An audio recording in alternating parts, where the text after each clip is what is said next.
അസ്സലാമലൈക്കും, നമസ്കാരം, വണക്കം. ഞാൻ നിഷാദ് മിമിക്സ് വിവി സ്റ്റാർ മീഡിയയിലേക്ക് എല്ലാവർക്കും സ്വാഗതം. നമ്മുടെ ലോകത്ത് ദിനം പ്രതി പലതരത്തിലുള്ള വാഹന അപകടങ്ങൾ ഉണ്ടാവാറുണ്ടല്ലേ. ഞാൻ ഇവിടെ പറയാനുള്ള കാരണം, നമ്മുടെ ഇന്ത്യയിൽ ആദ്യമായിട്ട് വാഹന അപകടം സ്ഥിരീകരിച്ചത് എവിടെയാണെന്ന് അറിയുമോ? ആ ഒരു വാഹന അപകടത്തിൽ ആരാണ് മരണപ്പെട്ടതെന്നറിയുമോ? ഏത് വർഷമാണെന്നറിയുമോ? എങ്കിൽ നമുക്കിതെല്ലാം അറിയാം.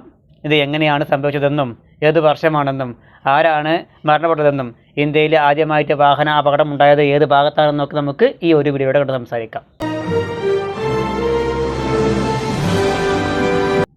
ഇന്ത്യയിൽ ആദ്യമായിട്ട് വാഹനാപകടം നടന്നത് നമ്മുടെ ഈ ഒരു കൊച്ചു കേരളത്തിലാണെന്ന് പറഞ്ഞാൽ നിങ്ങൾ വിശ്വസിക്കുമോ? എങ്കിൽ ശരിയാണ്. നമ്മുടെ ഈ ഒരു കൊച്ചു കേരളത്തിലാണ് ആദ്യമായിട്ട് വാഹനാപകടം സ്ഥിരീകരിച്ചത്. ഈ ഒരു വാഹനാപകടത്തിൽ മരണപ്പെട്ട വ്യക്തി എന്ന് പറയുന്നത് കേരള വർമ്മ വലിയ കൊയ്തമ്പുരാനാണ്. അതായത് തിരുവിതാംകൂർ രാജകുടുംബത്തിലെ ഒരു അംഗമായിരുന്നു ഈ ഒരു കേരള വർമ്മ വലിയ കൊയ്തമ്പുരാൻ എന്ന് പറയുന്ന ഈ ഒരു തമ്പുരാൻ.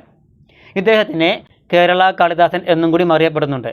കാരണം ഇദ്ദേഹത്തിന് കേരള കാളിദാസൻ എന്നറിയപ്പെടാനുള്ള കാരണം എന്താണെന്ന് വെച്ച് കഴിഞ്ഞാൽ, കാളിദാസൻ്റെ അഭിജ്ഞാന ശാകുന്തളം എന്നറിയപ്പെടുന്ന കൃതി മലയാളത്തിലേക്ക് ആദ്യമായിട്ട് തർജ്ജമ ചെയ്തത് ഈ കേരള വർമ്മ വലിയ കൊയ്തമ്പുരാൻ എന്നറിയപ്പെടുന്ന ഈ ഒരു വ്യക്തിയാണ്. പണ്ഡിതനും കവിയും സാഹിത്യകാരനുമായിരുന്ന അദ്ദേഹം ആധുനിക മലയാള സാഹിത്യത്തിൻ്റെ വളർച്ചയിൽ വലിയ പങ്ക് വഹിച്ചിട്ടുണ്ട്. സംസ്കൃതത്തിലും മലയാളത്തിലും അദ്ദേഹത്തിന് അഗാധമായ കഴിവുണ്ടായിരുന്നു. കേരളവർമ്മീയൻ, കവിതിലകൻ എന്ന പേരിലും കൂടി അദ്ദേഹത്തിന് അറിയപ്പെടുന്നുണ്ട്. അദ്ദേഹം മരണപ്പെട്ടത് 1914 സെപ്റ്റംബർ 22-നാണ്. ഒരു വാഹനാപകടത്തിലാണ് അദ്ദേഹം മരണപ്പെട്ടത്. ഭാരതത്തിൽ ആദ്യമായിട്ട്, അല്ലെങ്കിൽ നമ്മുടെ ഇന്ത്യയിൽ ആദ്യമായിട്ട് ഒരു വാഹനാപകടം സ്ഥിരീകരിച്ചത് ഈ ഒരു കേരള വർമ്മ വലിയ കൊയ്തമ്പുരാൻ എന്നറിയപ്പെടുന്ന ഈ ഒരു സാഹിത്യകാരൻ്റെ മരണത്തോടെയാണ്. ആദ്യമായിട്ട് റോഡപകടത്തിൽ മരണപ്പെട്ട വ്യക്തി ഇദ്ദേഹമാണെന്ന് വിശ്വസിക്കുന്നു. ഇദ്ദേഹം വൈക്കം ക്ഷേത്രത്തിൽ ദർശനം കഴിഞ്ഞ് മടങ്ങി വരുമ്പോൾ കായംകുളത്തെ കുറ്റിത്തെരുവ് ജംഗ്ഷനിൽ വെച്ചാണ്, അതായത് ഇന്നത്തെ കേക്ക് ജംഗ്ഷനിൽ കാർ മറിഞ്ഞാണ് അദ്ദേഹം മരണപ്പെട്ടത്.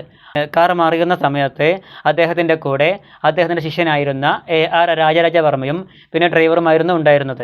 ഈ ഒരു കാർ മറിയാനുള്ള കാരണം എന്ന് പറയുന്നത് ഒരു നായ വട്ടം ചാടിയതാണ്. ആ ഒരു കാർ അപകടത്തിൽ അദ്ദേഹത്തിന് കാര്യമായ പരിക്കുകളൊന്നും പുറമേ ഉണ്ടായിരുന്നില്ല.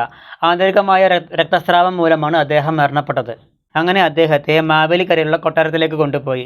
പിന്നീട് അവിടെ നിന്നും ആ ഒരു കൊട്ടാരത്തിൽ നിന്നും അദ്ദേഹം മരണപ്പെടുകയുണ്ടായി. ചിലപ്പം മുന്നേയും ഒരുപാട് അപകടങ്ങൾ ഉണ്ടായിട്ടുണ്ടായിരിക്കാം, നമുക്കൊന്നും അറിയില്ല.